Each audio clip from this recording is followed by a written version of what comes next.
All right, so like I said, we are in the second part of this series entitled Hidden Christmas, and this morning we are looking at the life of Joseph. So Matthew 1:18 through 25. And what I want to do this morning is I want to look at this passage. I want to look at this story under two headings.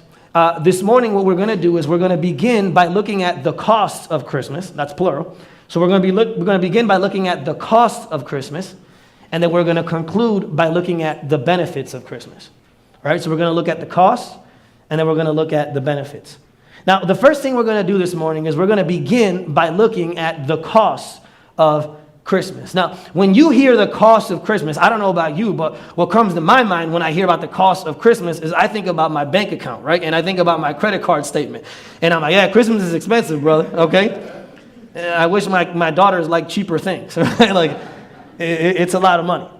So when you think of the cost of Christmas, I tend to think of money and bills and credit card statements. But what we're going to see this morning is that there is a greater cost to Christmas. That if you are truly going to believe and embrace the message of Christmas, there are major costs that you must be willing to incur if you are to take this journey with Jesus. And what we're going to see in this passage is that in the story of Joseph, there are two significant costs that he must be willing to incur in order to believe and embrace the Christmas message. The first thing that Joseph must be willing to give up is he must be willing to give up his reputation. His reputation. The second thing that Joseph must be willing to give up is he must be willing to give up control. So those are the two costs that he must give up, he must incur, and as a result, we must incur if we are going to truly embrace the story and message of Christmas. He must lose his reputation, and he must lose control. We're going to look at each one of those now. The first thing that he must give up is he must give up and lose his reputation. Now, what do I mean by that? Well, part of the reason why Joseph has to lose his reputation in order to believe in Jesus is because of who he was. Here's what I mean by that. The Bible says that in choosing Jesus, Joseph would have to take a blow to his reputation. It says here in the passage that he was a man who was faithful to the law. In other words, he was a faithful, law-abiding, God-honoring Jew. That's who Joseph was. In order to be known as that in that day, you had to be doing that from the day you were born. So this is a very significant reputation that he has created and established throughout the entirety of his life. And one of the things that he would have to give up in order to truly believe the gospel, embrace this Jesus, is he would have to incur the cost of giving up his reputation. He was a good, godly man, the Bible says. And one of the rare things about Joseph is that he's one of those few characters in the Bible that you never hear anything bad about him. Not one thing is ever said bad about Joseph. Not because he wasn't bad. He was a sinner, obviously. But the Bible just never says anything negative about him. And there's about 4 stories that you find about Joseph in the gospel narratives. And he wasn't actually talked about that much. Actually, Mary has a lot more written on her than Joseph has. So the first place we see Joseph is here in the passage that we're looking at, Matthew 1:18 through 25. The next place where we see him is in the Gospel of Luke. Him and Mary bring Jesus to the temple and they present the baby to be dedicated. That's where you find the story of Simeon and the prophecy that he gives them, and we'll be looking at that story next week. So that's the second time we see Joseph. Then you fast forward a little bit, and in Matthew chapter 2, so the next chapter in this book that we're looking at, he not only is willing to lose his reputation, he's actually willing to give up his life, because we see that their lives are in danger, so much so that him, Mary, and Jesus have to escape to Egypt because Herod was killing all the infants. Second time we hear about him. And then the third and final time that we hear about Joseph in the entire gospel narrative is when Jesus is 12 years old and they go back to Jerusalem. And when they're in Jerusalem, it says that Jesus stays behind. Mary and Joseph leave with the family. They find out he's missing, so they come back to find him. And even in that story, you don't actually hear Joseph say anything. The only person who speaks is Jesus and Mary. That's the last time we hear of Joseph in the entire Bible. But here's what's fascinating. What a lot of scholars and commentators say is that somewhere between Jesus being 12 and Jesus being 30, Joseph died. And the reason why we know that is because there are two. Let me say this. At 30 is when Jesus begins his earthly ministry, his public ministry. Many scholars argue that by that time, Joseph was already gone. He had already passed for a couple reasons. One, because many times the male in those marriages would be older than the female. So there was a good chance he was 10, 15 years older than Mary, right? But it wasn't only because of that. It was also because there's two places in the earthly ministry of Jesus where Joseph should have been and he's not. So there's a story that's told that Jesus is at Peter's house and he's preaching. And there's a great multitude of people inside the house, which actually when we went to Jerusalem, Lily and I, not to Capernaum, we got to see the house of Peter. It's still there. And so Jesus is preaching in Peter's house, and there's such a crowd that his mother and his brothers and sisters can't get in.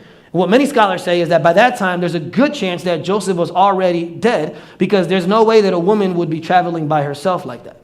So the fact that it was only Mary and her children means that he was probably gone already by then. But we know for a fact, that might have been him gone already, but we know for a fact he was gone by the time Jesus died, because when Jesus is on the cross, he looks at John and he says, son, behold your mother, mother, behold your son. And what commentators say is that there's no way Jesus would say something like that if she was still married, because her husband would be the one that would protect her. So the fact that he gives Jesus to Mary to John and John to Mary, it means that there's a good chance Joseph was already gone. Okay? So think about it. The Bible doesn't really tell us a lot about Joseph, and the little that it does tell us is all positive things. He was a good, godly, law-abiding, God-honoring Jew. And so one of the things that he had to give up in order to believe Jesus, in order to embrace Jesus, is he had to give up his reputation. But listen, not only did he give up his reputation because of who he was, he also has to give up his reputation because of who he marries. Here's the thing about marriage. You know, marriage is a very significant thing in our culture. It's becoming less significant as time goes on. But in those days, marriage was a very important covenant and contract. And it was done very differently from how we do it, right? In our day, when you marry someone, you meet someone, and then you date that person for an extended period of time, and then you marry them. But in those days, that's not really how marriage worked. Many times, you were already married to someone even before you were out of teenage years. What would happen is your parents many times would choose the spouse for you, and those relationships were created either because they were close to the family relationally, or maybe it was a financial decision. But what many Jewish families would do is that they would take a girl and they would take a boy and they would marry them. They would promise them to one another. And the moment that woman went through puberty, so that could be 12, 13, 14, she was married off. So there's a good chance that Mary was 13 years old when she got married. Okay? So Joseph and Mary clearly had some family connections, because that's how they would have been, betrothed to one another. And here's the thing about betrothal. Betrothal was such a serious matter that once you were betrothed, the only difference between being married and betrothed is that when you got married, you would consummate the marriage on the wedding night. That'd be the only difference. But technically, in the eyes of the culture, you were already married by being betrothed. So much so that if you ever wanted to break away from the betrothal, or the engagement, what we would call, you would actually have to divorce the person. You would have to go to court and actually physically divorce them like you would divorce someone you were married to. That's how serious betrothal was. And here's the thing about betrothal. Once you were betrothed to someone, if one of them cheated, there was a few things that would happen. One of the first things that would happen, and I didn't find out this until I was studying this week, but when a family... two families come together and say, hey, my son is going to marry your daughter. What would have to happen is the family of the groom would have to give a bride price to the family of the bride.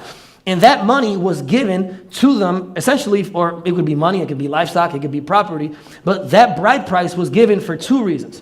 One, it was to pay the cost of the wedding, right? But two, it was an insurance policy. Here's what I mean. Just in case the boy, the man, got tired and didn't want to marry her, the family of the bride would keep that money as like a, hey, here's what you get, here's a cost for your worries, for your trouble. Okay? So it was either used to pay for the wedding, or it was used as an insurance policy to pay the family off in case the groom didn't want to be married. Okay? But here's the other thing about betrothal. When you are betrothed, if someone cheated, it not only was the money lost, obviously the bride price lost, but the other thing was whoever cheated, especially if it was the woman because of the patriarchal culture they were in, especially if it was the woman, here's what would end up happening. You would have to, essentially what would happen is the person would get divorced, right? You would have to file for divorce. But not only that, you had every right to publicly display in a disgraceful way the person who cheated. And these weren't big towns. These were very small towns that these people lived in, okay? Very, very small towns. Actually, I heard this a couple weeks ago that in the story where Herod kills all the babies in Bethlehem, I remember when I heard that, I thought, oh, that had to be like hundreds of kids. They're saying it was closer to 20 to 30 kids that died because of how small Bethlehem actually was in that time. Okay? So what you would do if someone cheated during that betrothal period is you would display them publicly, and you would just cast shame on them and say, look what they did, and that person would either have to leave the town or forever live with that disgrace. Not only would you have to live with disgrace, but the person would also be destitute. And here's what I mean. Either party, but again, especially the man, if the woman cheated, he had every right, not just to like disgrace her, but he had every right to take all her inheritance and all her property, even though they never really got fully married. So she would be left with nothing. She would be left completely destitute. And then the last thing is there was death. And according to Leviticus, if someone cheated, even if it was during the betrothal period, whoever was cheated on had the right to kill the person who cheated. Okay? So this is a very major thing that happens in this story. So when Joseph decides to quietly divorce her, to quietly push her aside, he was actually doing her a major favor. He was showing her an extreme amount of mercy by handling it the way he handles it. But then after he has the dream, the fact that he is willing to marry her shows that he was willing to give up his reputation, not just because of who he was, but because of who he was marrying. Think about that. From that moment on, can you imagine trying to explain that in that culture? You see, because we live in a Western culture that's all about the individual. So even if you have a family member, if your father or your grandfather or you have a cousin or a sibling who's a bad, evil person, our culture is so individualistic that you can just make your own path and create your own story, right? But in those days, that wasn't the case. The family, the group was more important than the individual. So whatever you did would have ramifications on your family, and whatever your family did would have ramifications on you. And so Joseph clearly grew up in a very God-honoring family because he was a God-honoring Jew. In order for him to marry Mary, he not only was giving up his own reputation, in many ways he was tarnishing his family's. He was taking everybody down with him. And imagine what that conversation would have been like. Remember, this is a small town, probably no more than 300 people. And so for the rest of your marriage, every time someone asks you, people do the math. They're like, wait, you got married on this day, but your kid is this old. And people know math, right? They knew math back then. Okay? So can you imagine how he explained it? So they're like, people are like, okay, so explain it to me. Either she cheated on you or you had sex out of marriage. And his response was like, no. Here's what actually happened, guys. She had a baby because of the Holy Spirit. They're like, sure, bro. Keep telling yourself that one, man. So in order for him to embrace and to bring Jesus and Mary in, he had to be willing to give up his reputation. That is one of the costs that he must have been willing to incur in order to believe the Christmas message. And the same thing that's true with Joseph is true with you. Listen, here's what I need you to know this morning. One of the costs that you must be willing to incur if you are going to be someone who lives the gospel out, who believes the Christmas story to your core, is you have to be willing to give up your stellar reputation. It comes with the territory. And if you've been a Christian for a while and you haven't had to give up your stellar reputation, it probably means that you're not living out your faith the way you should. Think about it. When you come, let's say that you came to know Jesus later on in life, right? And you're in a workplace, and you were in the workplace as a non-Christian, now you're in the workplace as a Christian. You step into that workplace, and all of a sudden, after however many years you were there as a non-Christian, now you show up, and you're not gossiping anymore. And you're not swearing anymore. You're not laughing at the same jokes anymore. You're not complaining about management anymore. And all your coworkers are like, what the heck happened to this guy? What, you think you're better than us now? Oh, I'm sorry, you found Jesus. Oh, okay. See, there's consequences to the gospel. There are costs that must be incurred if you are truly going to live out the gospel. And again, if that's never happened to you in your workplace, it's probably because you're not actually living out the gospel. Because what a lot of us do is we're Christians on Sunday and then we're pagans every other day. Okay? So in your workplace, things change. But it's not just in your workplace. Listen, I don't know if you know this, but trying to do parenting is already hard enough. Trying to do parenting as a Christian And you have family members and neighbors and coworkers and people from your past, and they're like, wait, why are you raising your kid like that? What a dumb rule, and why would you not let them do this? And just let them be free, let them explore, let them express themselves. And so you're constantly dealing with being judged by other parents because you're not raising your kids the same way you were raising them before. Right? There's a consequence to this, guys. And don't even get me started on singleness. Listen, if you're a Christian here today and you are single and you are trying to do singleness in a way that honors Jesus, if you're not trying to do it in a way that honors Jesus, it's pretty easy. But if you're trying to do it in a way that honors Jesus, it is extremely hard. And people around you look at you and they're like, well, why wouldn't you date that guy or that girl? She's pretty, she's successful, and they have everything going for them. And you're like, no, I actually want to wait until marriage, and I actually want to marry someone who knows Jesus. And they're like, what? What is this, 1950? It's hard. There's a cost to this. And I'm sorry if you've ever been told that there's not. There's a cost to trying to live out the gospel. And then the people who knew you, what they do is they treat you like you're going through a phase, right? Like maybe you this season you're coming to a family party or a family gathering, and the family, I do this, I have this all the time with my family, right? And I can say this because none of them are here. Okay? I go to my the people I grew up with, around the people I grew up with, and they still to this day, they act like I died 12 years ago. And they're like, Will, remember that one time when we did this? Remember that one time when you did that? Remember? And it's almost like I had stopped living when I became a Christian. And they all miss that guy. And to this day, I still hear like comments, well, maybe he'll get out of it. Maybe he'll snap out of it sometime. Maybe he'll get a real job one day. Seriously. And that's how it is with a lot of you, right? You have family members or coworkers or neighbors who are like, oh, he's still going through the Christian phase. What a fanatic. But there's a cost to this, guys. You got to read the fine print. If you're going to live out the gospel, if you're going to embrace the Christmas message, if you're going to bring it into the core of your person, it has implications. It has ramifications. And there are costs that you must be willing to incur. That is what this passage is saying to us. That is what the life of Joseph is saying to us. And then what's crazy is, let's say someone gets curious enough to ask you why you're different. You're like, okay, here's what I believe. I believe that we're sinners, and God showed up as an infant and died on a cross. And they're like, what? We're sinners? We're Americans. We're great. What do you mean we're sinners? There's nothing wrong with me. And how dare you say there is? Just like Joseph trying to explain that Mary was conceived through the Holy Spirit, the baby, it would be just as, listen, the gospel message is just as unbelievable today as it was back then.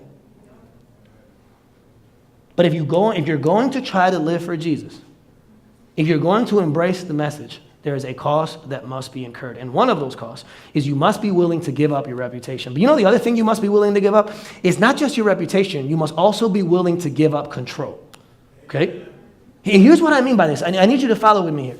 One of the things that would happen back then, and I would argue that for some of us, giving up control is a lot harder than giving up our reputation. Okay? But maybe because your reputation was already bad to begin with. But that's another sermon for another day. But the second cost that must be incurred if you are going to live a life that honors God is you must be willing to give up control. And here's what I mean by this. When you look at the story, one of the things that happens, and to us doesn't really mean much, but would have been very significant to any of the original readers of this passage, is that Joseph is not allowed to name his son. Now, to us, that doesn't really mean much. But in those days, the head of the household always named their child. And the naming process was important for two reasons. It was important because it signified it was a display of his authority and power over the child. But it was also important because in biblical times, the name that you chose for your child meant a lot, right? Because in our day, I forgot what my name means, but my name doesn't matter. It doesn't really affect me. But in those days, the name that you chose for your child almost became the trajectory for their life. It defined them. And people knew the meaning of the name and would always think about that whenever they interacted with them. So the name was very important. You were in many ways prophesying over your child by giving them the name that you gave them. But what's so crazy is that in this story, Joseph has to, in order to embrace the gospel, in order to embrace the Christmas message, Joseph has to give up control. He gives up control over this child because he is not allowed to name Jesus. The angel says, listen, you can't name him. You can't name him. You know why? Because he already has a name. You can't name him because he comes pre-named. And his name is Jesus. So the moment Joseph embraces this promise, the moment he embraces Christmas, one of the costs that he must incur is he must be willing to give up control. Listen, the reason why he couldn't name Jesus is because Jesus already had a name. Jesus Christ is the only infant ever born in human history that from the moment he was born was older than his parents. He was the man of the house at 2 months old. Okay? He probably, when he left the house, he was like, hey, you're the man of the house now, Dad. You know, like. That's why they couldn't name him. Because Jesus already had a name. And his name was Jesus, which means Jehovah saves. In other words, his name was his calling. His name was his mission. His job was to come and save the world from their sin. So he doesn't name Jesus because Jesus already had a name. But the other reason why he doesn't name Jesus is because Jesus came to name him. Okay? Follow with me here. Jesus doesn't get named. Jesus comes to do the naming. Jesus doesn't come for you to give him an identity. He comes to give you an identity.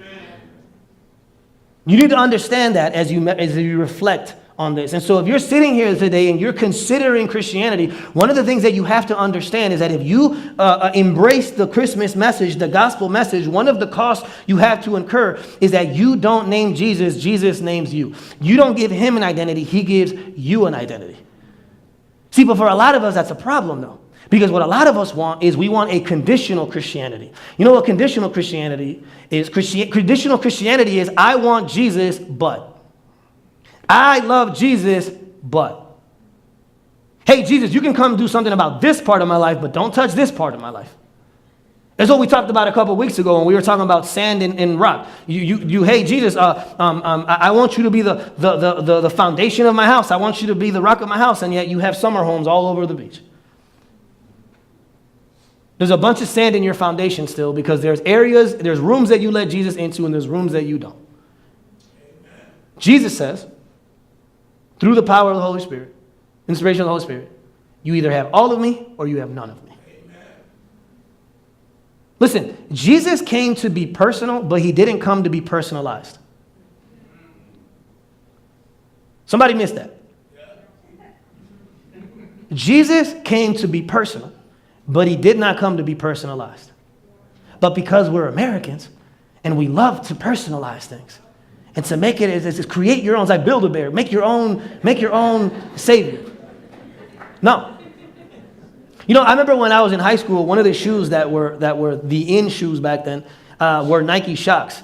And they were these running shoes with like these springs in the back. And I remember I bought these red ones and they were meant for running, but I would always use them for basketball. So for about 2 years, I rolled my ankle like continually. But I looked good though doing it, okay? So, but anyway, but one of the things about Nike Shox that kind of changed the game, if you will, was that when Nike Shox first came out, you can go on the Nike website and you can customize your shoes. And you can put your name or your birth date. You can put whatever you want. And that's what made Nike Shox so special because you can customize the shoe. And one of the things about us is that we become so accustomed to personalizing and customizing that we want to customize Christ. And Jesus didn't come to be customized. And Jesus didn't come to be personalized. Jesus didn't come to be named. He came to name you. And if you're going to embrace the gospel message, you have to be willing to give up control. He shows up and he says, this is an all or nothing decision. Either you're going to embrace all of me or you get none of me. So if you've been sitting on the sidelines looking into Christianity, pondering, thinking, is this for me or is it not for me? I would pray that you would, but I want you to know that Christianity comes with a cost. Amen. There are costs involved with Christmas. And you must be willing to incur those costs in order to embrace the benefits. Okay? So the first thing we see here in this passage is we see the costs of Christmas. But the second thing that we see here in this passage is we see the benefits of Christmas. And what I would argue is that even though the costs are high, the benefits are infinitely greater. Okay? Now, in order for you to get an idea of what the benefits are, I want to read to you verse 20 through verse 23. Look what it says. It says, but after Joseph, after he had considered this, an angel of the Lord appeared to him in a dream and said, Joseph, son of David, do not be afraid to take Mary home as your wife, because what is conceived in her is from the Holy Spirit. She will give birth to a son, and you are to give him the name what? Jesus, because he will save his people from their sins. All this took place to fulfill what the Lord had said through the prophet. The virgin will conceive and give birth to a son, and they will call him what?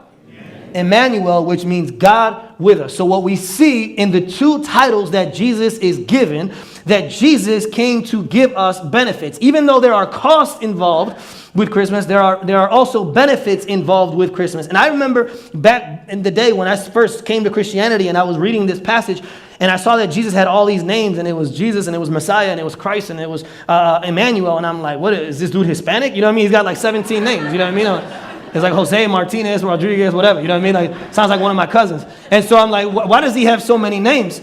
And what I came to realize is that the reason why he has so many names is because each one of those names tell us about what he came to do. Jesus is not just Emmanuel, he's also Jesus, which means Jehovah saves. And what I want to show you as we look at the benefits of Christmas, as we take a closer look at the benefits, that the two benefits far outweigh the two costs. Okay? And the two benefits are connected to and flow from the two names that are given Jesus. I want to look at each one of them so that as we look at them, you can understand how incredible the benefits of Christmas actually are. The first thing I want you to see is that Jesus is described as Emmanuel, which means God with us. And I don't even have to give you the meaning because Matthew puts it in parentheses.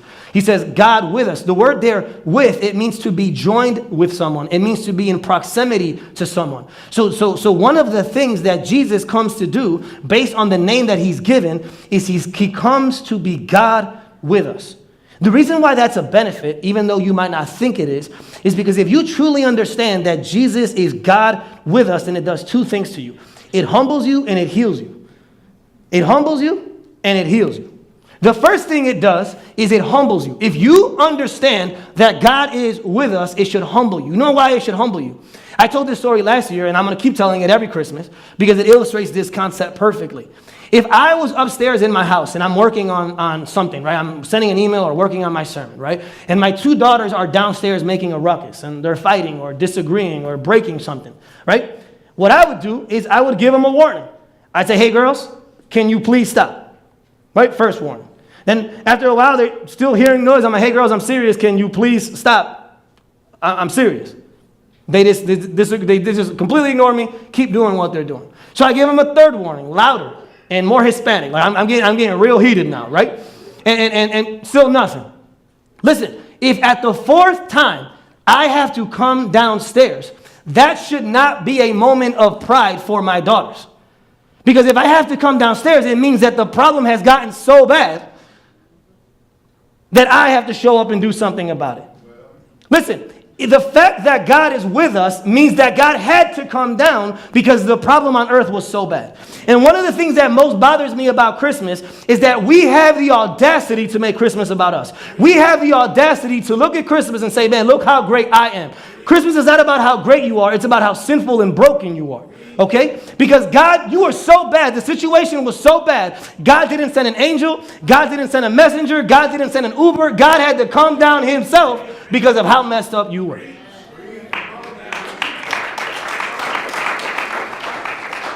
It should humble you. If God had to come down, that should humble you. It should break you. Christmas should humble you to the dust if you truly understand what it means. It should humble you. But you know why? The other reason why it should humble you is not just because God had to come down, but one of the things that Matthew does here, he's a Jew and he's just a great expositor of God's word. One of the things that and especially of the Old Testament, one of the things he does here in order to prove that Jesus is who he says he is he quotes, when he says that God is with us, he's actually quoting from a prophet. And he says, all this took place to fulfill what the Lord had said through the prophet. And the prophet that he's talking about is Isaiah. And in the passage that this prophecy comes from, Isaiah chapter 7, here's what's happening in that story. There's a king, and his name is King Ahaz, and he's one of the wicked kings of Judah. He's so wicked, in fact, that his dad was already pretty bad, and he takes it to a whole nother level. And not only are they not worshiping God, but they're worshiping Molech. So they were children being sacrificed for this pagan god on altars in front of everybody. He was a terrible, wicked guy. And because of his wickedness, one of the things that God warned him was, hey, if you keep doing what you're doing, I'm going to have to come and punish you. And there's going to be consequences. There's going to be judgment. So right around Isaiah chapter 7, a pagan king shows up sent by God to destroy Judah because of the sin of King Ahaz. So while Ahaz is sitting there figuring out what he's going to do, his city is under siege, he decides that he's going to call another king, a pagan king, to come help him. And actually, I don't blame him for it, because he knew that he had no right to ask anything from God, because he had never worshiped God during his reign. In the middle of all that, a prophet shows up at his house, and a prophet says to him, listen, God will still deliver you if you come to him. God can still be what you need if you just admit that you need his help. In the middle of that prophecy that the prophet gives him is where you find this verse. So there's a sin, follow this. There's a sinful person doing their own sinful thing. The sinful thing brings consequences, and God shows up and tries to deliver him. So in this prophecy, what we see is that God was willing to deliver King Ahaz in the short term, but he was ultimately willing to deliver us in the long term. In the middle of this prophecy, we find the prophecy about Jesus. And because a lot of us are just like King Ahaz. We are sinful, wicked people who think we can do it by ourselves. Christmas says you can't do it by yourself, and if you let me, I can fix it. The question is, are you willing to let him do it? And so this should humble us, guys. The first thing that God with us should do is it should humble us. But you know what the next thing it should do? It should also heal us. And here's what I mean by heal. One of the things that happens in the Old Testament, in Genesis chapter 3, you have Adam and Eve, and they're in the garden, and they're with God, and everything is great. Adam and Eve disobey God. God has to remove them from his presence. And ever since that moment, all they've tried to do is get away from God's presence, and all God tried to do is get back into their presence. And so God does it through a pillar of fire, a pillar of smoke. He does it through a tabernacle. He does it through a temple. To Joseph, he does it through to Job, he does it through a hurricane. And ever since Genesis 3, God has been trying to get back in our presence. And so he does it all throughout the Old Testament. But every time he attempts to do it, he freaks people out because he's God and they're not. Okay? If any Old Testament saint, and I'm talking about Moses, Abraham, Job, whoever you want to bring up, if they knew that God would one day come down in the flesh, it would have blown their mind.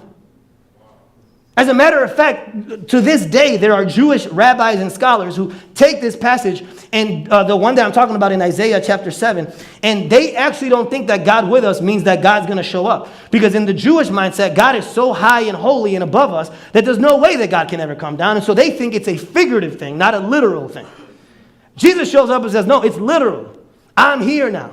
God has landed now. Okay? Man, that should heal you when you understand that God is no longer in a tabernacle or in a tabernacle made of tent or a temple made of bricks, but he is in a person made of flesh. God's here now.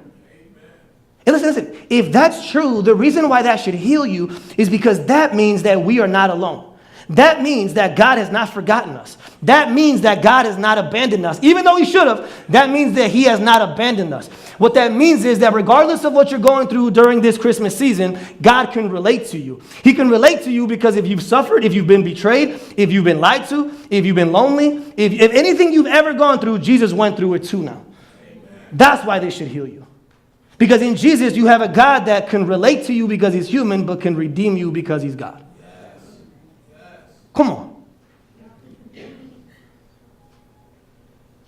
So the first benefit of this gospel, the first beautiful benefit of this gospel is that God is with us. And if God is truly with us, we should be humbled and healed. But then the second benefit of this gospel that I want to look at that's just so important is not only did he come to be Emmanuel, but it says that he also came to be Jesus. Now, that word is important because what I said, and you could tell if you look at the bottom of your Bible, it usually says it at the bottom of it, the word Jesus means Jehovah saves or Yahweh saves.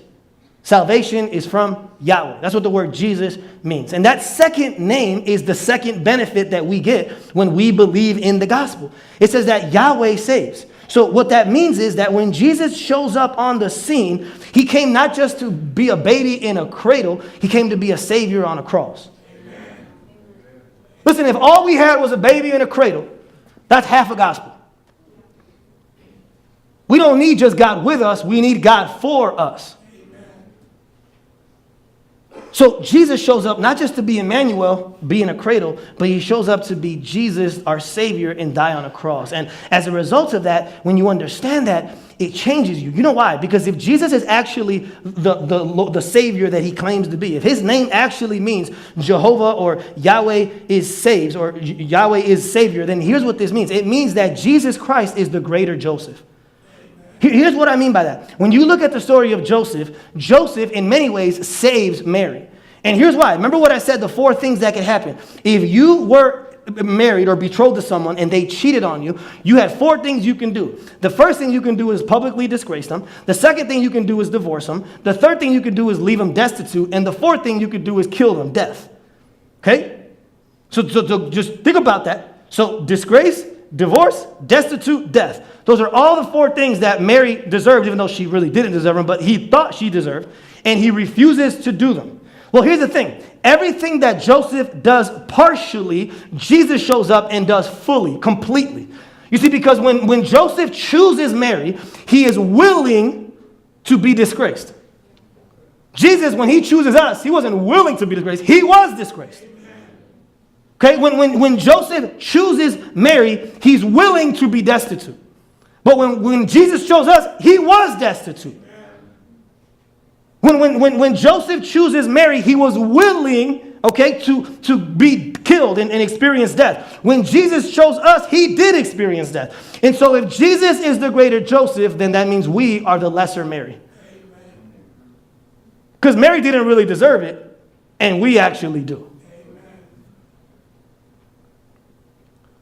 You see, when you understand that, when you get that Jesus is the greater Joseph, man, that idea just completely transformed. That's the greatest benefit we can ever get. It far outweighs any cost that you might be willing to incur. This is incredible news. And here's what's crazy. The reason there's also a few more reasons why he's the greater Joseph. He's not only the greater Joseph because of the reasons I just gave you, but he's also the greater Joseph because the Bible says that Joseph was righteous, but we know that he actually couldn't have been because there's only one person that was truly righteous, and that was Jesus, the greater Joseph. But what's crazy is that when Joseph does what he does to Mary, all he really is doing is showing mercy, not grace. There's a difference between mercy and grace. I heard a pastor describe this a couple years ago. Here's what he said. He said, imagine someone comes to your house and robs your house, okay? To show them mercy, because mercy is to not give someone something they deserve. That's what mercy is. You deserve this, and I'm not giving it to you. That's mercy. So if someone came to your house and robbed your house, mercy would be, I'm not going to call the cops. I'm not going to press charges, even though that's what you deserve, right? But here's what's crazy about grace. Grace isn't not giving someone what they deserve, which is mercy. Grace is giving something to someone that they don't deserve. So he says, and using that same illustration, that mercy would be me not calling the cops. Grace would be me giving you the keys to my house and leaving and giving you the house. Jesus came not to show mercy, but to give grace. And that's why Jesus is the greater Joseph. Can I get an amen? Amen? He's the greater Joseph who came to deal with our greatest problem. See, our greatest, going back to King Ahaz, the greatest problem wasn't the pagan king of Syria, it was his sin. And Jesus came to deal not with our earthly problems, but with our actual spiritual, eternal problem. He came to deal with the real issue, and he came to do it with real power. Because if the incarnation is true, I would argue that the hardest part of the gospel to believe is the incarnation. Listen, if someone is willing to admit that Jesus is both God and man, then all the rest of it will fall right in line. But this is the hardest doctrine to believe, that God actually came down. If God actually came down and a skeptic is willing to admit that, then the miracles and the resurrection, all that will make sense. But the incarnation is the hardest part to embrace. Right? Because what it means is he came to deal with our real issue, but he came to do it with real power. He came to do it with real power because he's a human so he can relate, but he's God so he can redeem. And so what we see here is this. When we look at this story, you and I can learn from the mercy of Joseph, but we can live because of the grace of Jesus. I can learn from Joseph's mercy, but I can only live through Jesus' grace. Listen, if all we have is Christmas, if all we have is God with us, not God for us, then we have a cradle, not a cross. Amen. Jesus didn't stay an infant. He died as our Savior. And what we see is that in order for us to be joined to Jesus, there is an incredibly high cost that we must pay in order to be joined to Jesus. But what we see is that in order for Jesus to be joined to us, he had to pay an even greater cost. So it costs a lot for you to be joined to Jesus, but it costs him infinitely more to be joined to you. And even though the costs of Christmas are much higher than many of us expected, praise be to God that the benefits of Christmas are infinitely greater than any of us could have ever hoped. Amen? Amen? Let's pray.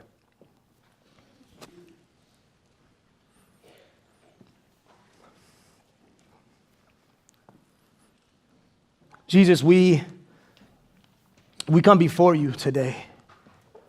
And Lord, we just pray that this Christmas would no longer be hidden. I pray that as we look at these well-known passages and these well-known stories that we are so quick to moralize and so quick to make about the Joseph or Mary or the shepherds, these stories are not about those people. These stories are about you. And I pray that you would forgive us for losing sight of that. Forgive us for making these stories about us, to making these stories about what we do instead of what you've done. Jesus, we thank you that even in your birth, you were already pointing to the cross, that even in the cradle, you were already pointing us to the cross.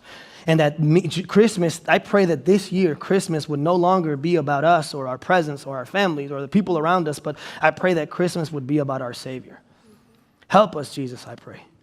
Do your work in us and through us. We thank you again. And we pray all this in your name. And all God's people said,